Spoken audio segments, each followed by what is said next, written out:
Hi అండి, welcome back to my channel. ఈరోజు వీడియోలో ఆలు మరియు క్యారెట్తో ఉప్మా ఎలా తయారు చేయాలో చూపిస్తాము.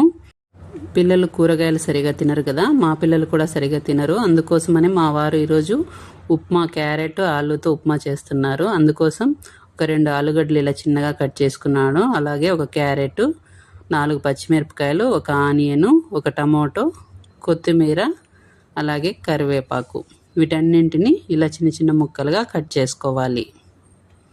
తర్వాత స్టవ్ మీద ఒక పెనం పెట్టుకొని అందులో ఒక 4 టేబుల్ స్పూన్స్ ఆయిల్ వేసుకోవాలి.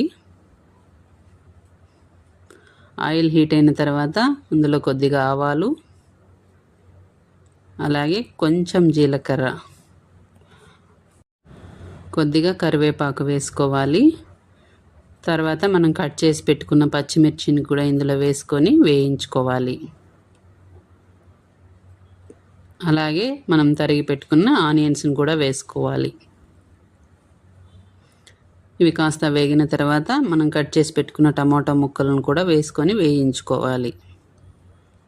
ఇవి వేగిన తర్వాత క్యారెట్,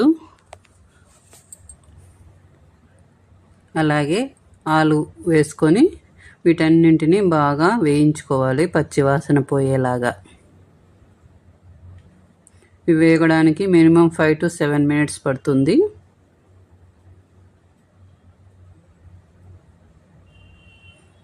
ఇలా బాగా వేగిన తర్వాత ఇందులో ఉప్మా రవ్వని వేసుకోవాలి. ఏదైనా ఒక కప్పుతో కానీ గ్లాస్తో కానీ ఇలా కొలిచి వేసుకోవాలి. తర్వాత ఇదంతా బాగా మిక్స్ అయ్యి మరొక 5 నిమిషాల పాటు లో ఫ్లేమ్లో పెట్టుకొని ఈ రవ్వ కూడా బాగా వేగించుకోవాలి. తర్వాత చివరిగా కాస్త కొత్తిమీర వేస్తున్నారు. ఈ మిశ్రమాన్ని అంతటిని ఒక ప్లేట్లోకి సపరేట్ చేసుకోవాలి.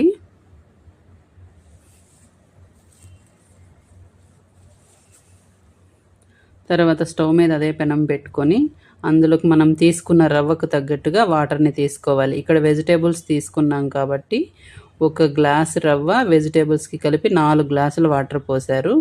అలాగే కొద్దిగా సాల్ట్ వేశారు.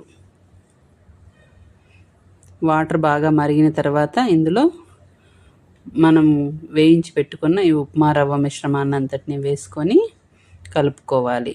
ఈ రవ్వ ఉండలు కట్టేస్తుంది కాబట్టి వేసిన వెంటనే కలుపుకోవాలి.